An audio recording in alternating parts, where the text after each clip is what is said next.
vamos começar agora com gerador de frequência. Eu quero que vocês prestem bem atenção com o gerador de frequência, por quê? Porque no gerador de frequência nós temos alguns macetes, tá certo? Então, para testar um gerador de frequência ele na placa-mãe, você vai ter que ter a escala de DCV de 20. Todos estão vendo a figurinha do lado. Eu coloquei na apresentação da sala a figurinha que tem DCV de 20 volts, tá bom? DCV de 20 volts, você vai usar a ponta vermelha como ponta de prova e a ponta preta no terra. Essa ponta preta numa placa-mãe de desktop, você pode colocar ela no terra, tá bom? Da fonte, no pino preto, ou você pode colocar ela no terra, ali na carcaça da fonte, tá certo? E aí você faz o quê? Com a ponta vermelha você vai usar como ponta de prova. Essa ponta de prova, você vai testar o gerador de frequência. Primeira coisa que o gerador de frequência, o que ele faz? Ele passa frequência para a CPU e para a memória, não só para a CPU, tá certo? Na CPU, quando ele está com defeito, ele não esquenta o CPU, que é o processador. E ele passa também, ele gera frequência também para a memória. O que ele faz? Ele pega os sinais do clock do cristal, certo? Que é o cristal de 14.000, e manda para ele, que é o gerador de frequência, e vai enviar a frequência para o processador e para a memória. Não quer dizer que ele vai enviar diretamente. Se você perceber bem corretamente, estudar a fundo a eletrônica, você vai ver que ele não vai passar, lógico, completamente a frequência para o processador. Ele passa por um circuito. Todos os circuitos, antes de gerar alguma frequência para outro, ele passa por um circuito de proteção. O circuito de força, no caso, que é o CIPWM, tá certo? Passa para o processador. E depois também ele passa para o retificador de memória, assim funcionando a memória e o processador. Para identificar o gerador de clock ou de frequência, você vai no cristal de 14.000. Você encontra o cristal de 14.000, o vizinho tem o gerador de frequência. Cuidado com o cristal de 25, porque às vezes tem um cristal de 25 perto de um CI igual ao gerador de frequência, só que ele não é o gerador de frequência, tá certo? O cristal de 25.000 ele controla placa de som e placa de rede, que são dispositivos de entrada e saída. Por isso que eu digo para todo mundo, pessoal, quando for trocar uma placa de som, ou for trocar uma placa de rede, ou for tirar as duas para testar a placa, tira o cristal de 25K, porque senão ele vai ficar fazendo oscilações para algum canto que não tem mais chip. Então, cuidado, porque às vezes não pode funcionar com ele no canto.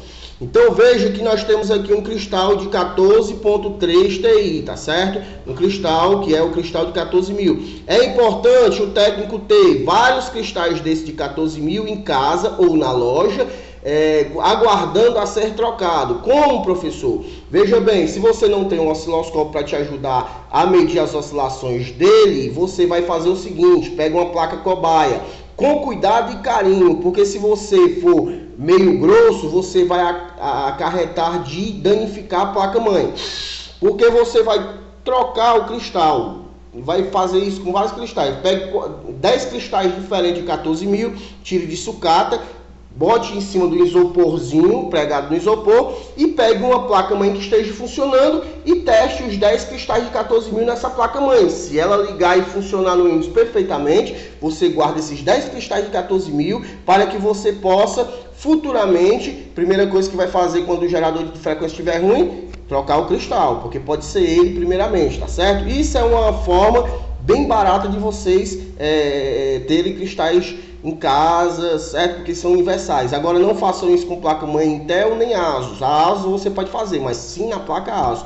Intel sim na placa Intel, tá bom? Então com DCV de 20 ligado e todos os periféricos na placa-mãe, CPU, que é processador, memória, tudo funcionando, você vai começar a testar. Pino 1 terá que ter de 1.07 a 3.3 volts.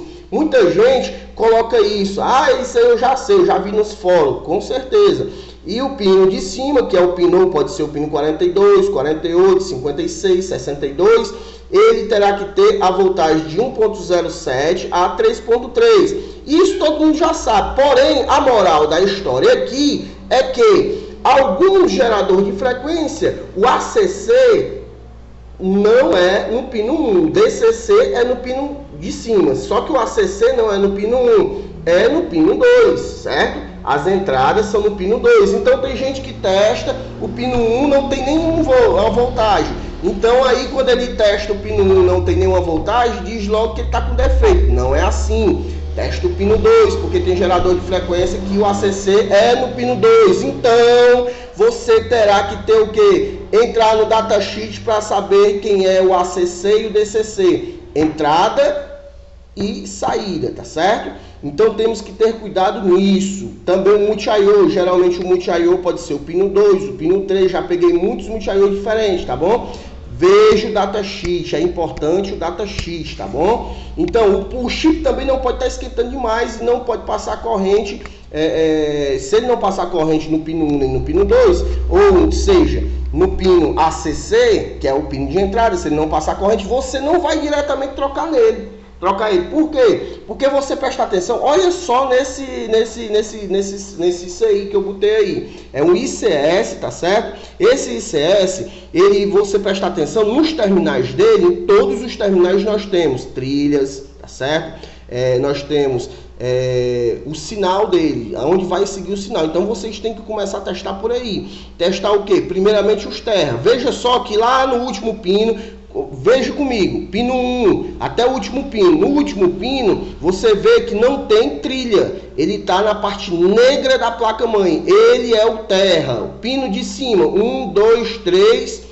3 pinos de cima são terras também. Estão na parte negra da placa-mãe. Então, vocês têm que começar por onde? Pelo terra, tá certo? Pode ser também que o terra esteja nos capacitores cerâmicos, tá certo? E sempre você seguir os sinais dos terminais dele, tá bom? Por isso que é importante. Um esquema também é muito importante, porque o esquema é mais fácil. Você já vai saber quanto que ele tem de voltagem em cada terminal dele, tá certo? Então, antes de trocar esse CI, nós iremos testar a linha dele.